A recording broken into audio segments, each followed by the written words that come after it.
let's explore some of the ways that you can support, you can encourage your Dungeon Master. Now, in Dungeons & Dragons and D&D, the Dungeon Master is a player. They're participating in the story. They might be playing some non-player characters and role-playing the monsters. There's a lot of opportunity to be a player. And we explored this in the previous vlog that the DM is also a player.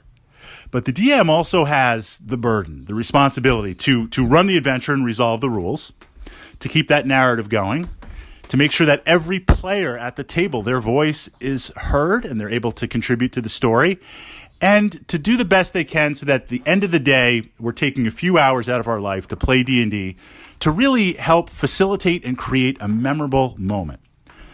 That's a lot. And sometimes it's easy for the players on the opposite side of the DM screen to just kind of focus on their characters,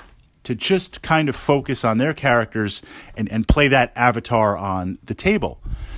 There are a couple of things that the players can do to help facilitate the DM to free up some of that brain power so they can really get that vision, that voice, and get that creativity. The big thing from the perspective of being a DM, I don't know everything. I mean, I know a lot of D&D, but mixed in my brain is also every other edition of D&D. I mean, I've had the great enjoyment to play Advanced Dungeons & Dragons, Redbox, 3.0, 3.5, 3.x. I really enjoyed 4.0. We've got 5 right now. We're going to have 6 at some point. And I've done a good job with the rules, but they're a little bit mashed up. And then on top of that, sprinkle in some other role-playing games like Alien RPG, Paranoia, GURPS, Rollmaster, Invisible Sun, Warhammer Fantasy Roleplay, and a little bit of Pathfinder too. That might be Heresy, that might not. So as a DM, I don't know everything.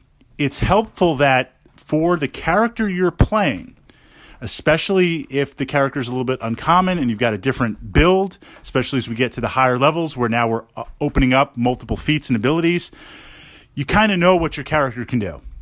So if you say, I'm going to do a flurry of attacks, I might not know what that means as a DM. Well, what it means is I can engage 2 different monsters.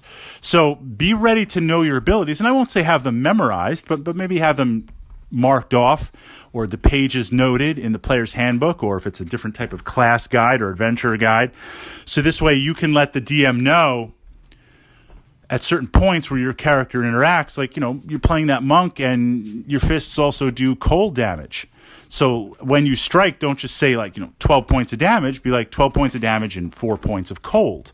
So this way the DM, I can know and say, well, actually that monster's immune to cold or it takes double damage. I mean, I'm not going to tell you that, but anything that you can facilitate relating to your character so the DM doesn't have to look it up or doesn't have to slow down the game, that's important. It takes a little bit of a load off me, frees up my mind, but most importantly, it keeps the game going and we get more time. We get more time to kind of blast in and dig into that adventure that we're playing. So we've got that aspect going on. The other aspect is to be as organized as possible and as ready to play as possible. And, this is a fluid subject. I've never known a DM who has been like, look, we're starting at 9. If you're not here at 9 a.m., 9 p.m., if you're not here at 9, then we're starting the adventure and you'll be late. Like, no, I do wait till everyone is at the table because we all want to start together. And I realize that a lot of my players, physical tabletop, they're coming from different places. The buses are sometimes a little bit late. You got to walk a block or two. If it's raining, that adds on some time.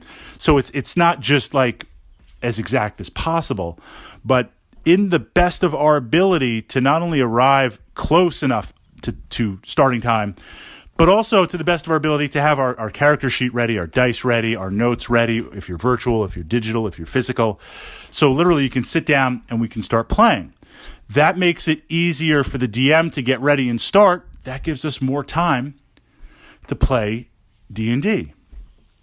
The other idea is in terms of questions. Now, at any point and at any time, this facilitates the game. My players can kind of hit that pause button and ask me a question. It could be a rules question. It could be can my character do this? You know, I want to check this skill. I want to utilize this. I think it's this skill. Or could I use this skill instead because I have a higher stat bump? Anytime asking questions. We could even be in the middle of combat and you could be like, pause. You know, would I be able to do this attack? Like, would I be able to pull down, you know, the rocks onto the monster from the ledge above? Yes, you could physically do it. It would be this skill check. I can't say if it would affect the monster or if it would bring down the entire dungeon. I mean, you'd have to actually do it. But anytime we could pause. In terms of that pause, if it's possible, so I say that because anytime you have a question for the DM, you should be able to ask the DM that question.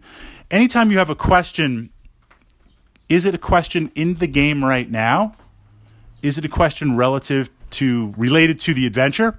Or is it something that can wait till after the adventure? Just maybe about, hey, when I hit level 5, because we might hit level 5, or next game we'll hit level 5, can I do this with my character? And I know as a player, we think of great ideas at all different times.